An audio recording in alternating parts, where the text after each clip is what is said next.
మోకాళ్ల మరియు నడుము నొప్పులకు చిన్న ఇంజెక్షన్ ద్వారా పరిష్కారం. డాక్టర్ ప్రకాష్ గుడిపూడి 18 సంవత్సరాల అనుభవం. సంప్రదించండి elite spine and pain management centre, Manikonda, Hyderabad.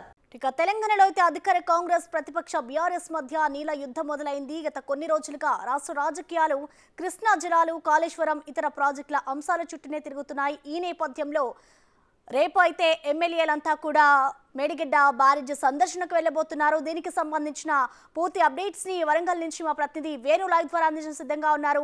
Yes Venu, చెప్పండి. ఇప్పటికీ కాంగ్రెస్ అధికారంలోకి వచ్చిన తర్వాత అసలు మేడిగడ్డ కానివచ్చు, కాళేశ్వరం ప్రాజెక్ట్, రెండు ప్రాజెక్ట్ సంబంధించి ఇటు ఎలాంటి లోపాలు ఉన్నాయి అనే దానికి సంబంధించి ఇప్పటికే ప్రజలకి చూపించేందుకు కూడా కాంగ్రెస్ ప్రభుత్వం సిద్ధమైంది. లోపాలను కూడా బయట పెట్టింది ప్రభుత్వం.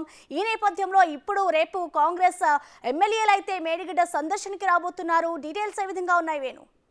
ఎస్ ప్రసన్న, గత కొద్ది రోజుల నుంచి అటు కాళేశ్వరం ప్రాజెక్ట్ అనేది ఒక స్కాము, దాంతో పాటుగా మేడిగడ్డ బ్యారేజ్ కుంగుబాటు, 4,000 కోట్ల పైగా ప్రజలను వృధా కావడంపై రాష్ట్ర ప్రభుత్వం విచారణ చేపట్టింది. స్టేట్ సంబంధించిన విజిలెన్స్ టీం కూడా దానికి సంబంధించి కీలక ఆధారాలు కూడా సేకరించింది. ఇక రేపో మాపో దీనిపై అటు సిట్టింగ్ జడ్జి విచారణతో పాటు కూడా జ్యుడిషియల్ ఎంక్వైరీతో పాటు అటు క్రిమినల్ యాక్షన్స్ తీసుకోవడానికి ప్రభుత్వం సిద్ధమైంది. అయితే ఈ సమయంలోనే ఎంపీ ఎలక్షన్స్ రావడము, ఇన్ని రోజులు కాళేశ్వరం ప్రాజెక్టు స్కామ్ పై నోరు మీద పని బీఆర్ఎస్ పూర్తిగా కార్నర్ చేసే విధంగా కాళేశ్వరం ప్రాజెక్టు విషయాన్ని ప్రజలు మర్చిపోయే విధంగా అటు కృష్ణా జిల్లాల వాటర్ అనే అంశాన్ని అయితే ఎత్తుకుంది. అయితే గత 9.5 సంవత్సరాలు కూడా 2 అపెక్స్ మీటింగ్ జరిగినప్పటికీ వాటిలో ఆంధ్రప్రదేశ్ కు దాదాపుగా రావాల్సిన దానికంటే ఎక్కువ నీటి వాటా 712 TSL నీటిని ఇస్తూనే ఇన్ని రోజులు అఫీషియల్ గా సంతకాలు పెట్టినటువంటి అప్పటి ప్రభుత్వము ఇప్పుడు కొత్తగా కాంగ్రెస్ ప్రభుత్వం వల్లనే కేఆర్ఎంబికి పూర్తిగా తెలంగాణ సంబంధించిన కృష్ణా వాటర్ మేనేజ్మెంట్ అంతా అప్పచెప్తున్నది. ఇదంతా రైతులకు, దక్షిణ తెలంగాణకు అన్యాయం జరుగుతుందంటూ కొత్త రాగం ఎత్తుకుంది. సో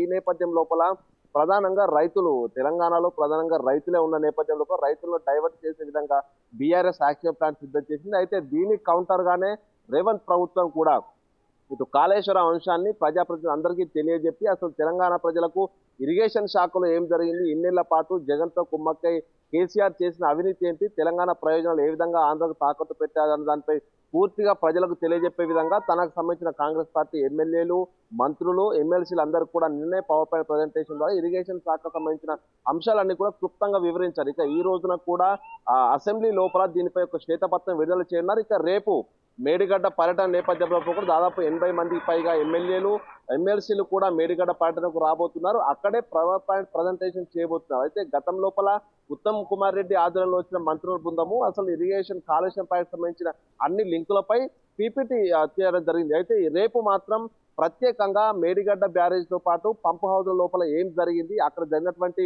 లోపాలేంది, దానికి ఎవరు బాధ్యులు అనే దానిపై ప్రధానంగా ఒక పవర్ పాయింట్ ప్రజెంటేషన్ అయితే మేడిగడ్డ బ్యారేజ్ సమీపంలో ఏర్పాటు చేసిన డయాస్ మీద సీఎం రేవంత్ రెడ్డి స్వయంగా ఆయన పవర్ పాయింట్ ప్రజెంటేషన్ చేయబోతున్నారు. సో దీనిపైనే తెలంగాణ ప్రజలు కూడా ఉత్కంఠగా ఎదురు చూస్తున్నారు. అంటే అసలు ఏం జరిగింది, ఎక్కడ లోపం జరిగింది, ఈ స్కామ్ ఎవరు బాధ్యులు, ఎంత నష్టం జరిగింది, తెలంగాణ ప్రజల నష్టం ఏం జరిగింది అనే దానిపై పూర్తి స్థాయిలో రేపు ఉండబోయే పవర్ పాయింట్ ప్రజెంటేషన్ ద్వారా రేపు నల్గొండ లోపల బీఆర్ఎస్ ఏదైతే సభ పెడుతోందో దానిపై కౌంటర్ ఇచ్చే ప్రయత్నం అయితే చేయబోతున్నారు.